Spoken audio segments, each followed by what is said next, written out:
ನನಗೂ ಕೂಡ ಒಂದು ನೆನಪಿದೆ ಸರ್. ಒಂದು ವಾರ ಏನೋ ತಾವು ಮನೆಗೆ ಹೋಗಿರ್ಲಿಲ್ವಂತೆ, ನಿಮಗೆ ಫೋನ್ ಮಾಡಿ ವಿಶ್ವ ಎಲ್ಲಿದೆಯಾ ಬರಲೇಬೇಕು ನೀನೀಗ ಮನೆಗೆ ಬಂದ್ಬಿಟ್ರು. ನನಗೆ ಗೊತ್ತೇ ಇಲ್ಲ, ಸೀದಾ ಮನೆಗೆ ಬಂದ್ಬಿಟ್ಟವ್ರೆ.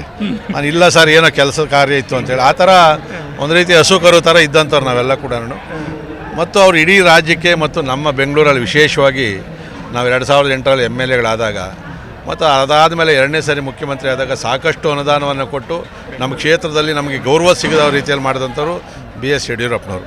ಇವತ್ತು ನೋಡಿ ಈಗ ಏನು ರಾಜಕೀಯವಾಗಿ ಅವರು ಏನು ಗುರುತರವಾದಂಥ ಜವಾಬ್ದಾರಿ ಪಾರ್ಲಿಮೆಂಟ್ರಿ ಬೋರ್ಡ್ ಬಿಟ್ಟರೆ ಇನ್ನೇನು ಮುಂದಕ್ಕೆ ಮುಖ್ಯಮಂತ್ರಿ ಆಗಲ್ಲ. ಆದರೂ ಜನ ಇವತ್ತು ಬರ್ತಾವ್ರೆ ಅಂತ ಹೇಳಿದ್ರೆ ಅವ್ರು ಹಿಂದೆ ಮಾಡಿರ್ತಕ್ಕಂಥ ಸೇವೆಯನ್ನು ಗುರುತು ಬರುವಂಥದ್ದು. ಭಾಳ ಜನ ಬರೋದೇನು ಅಂತಂದರೆ ಯಾರು ಮುಂದೆ ಮುಖ್ಯಮಂತ್ರಿ ಆಗ್ತಾರೆ, ಯಾರು ಅಧಿಕಾರಕ್ಕೆ ಬರ್ತಾರೆ ಅವ್ನು ಓಲೈಸಕ್ಕೆ ಬರ್ತಾರೆ. ಆದರೆ ಇವತ್ತು ಯಡಿಯೂರಪ್ಪ ಅವ್ರು ಬಂದಿರತಕ್ಕಂಥದ್ದು, ಅವ್ರು ಮಾಡಿರ್ತಕ್ಕಂಥ ಕೆಲಸಗಳು ರಾಜ್ಯದಲ್ಲಿ ಬಿಟ್ಟು ಹೋಗಿರ್ತಕ್ಕಂಥವ್ರು ಮತ್ತು ಪ್ರತ್ಯಕ್ಷವಾಗಿ ಪರೋಕ್ಷವಾಗಿ ಯಾರು ಅವ್ರ ಕಡೆಯಿಂದ ಸಹಕಾರವನ್ನು ಹೊಂದಿದ್ದಾರೆ ಸರ್ಕಾರಗಳಿದ್ದಾಗ ಅವರೆಲ್ಲ ಕೂಡ ಇವತ್ತು ಸ್ವಯಂ ಪ್ರೇರಿತಕ್ಕೆ ಬರ್ತಾ ಇರ್ತಕ್ಕಂಥದ್ದು.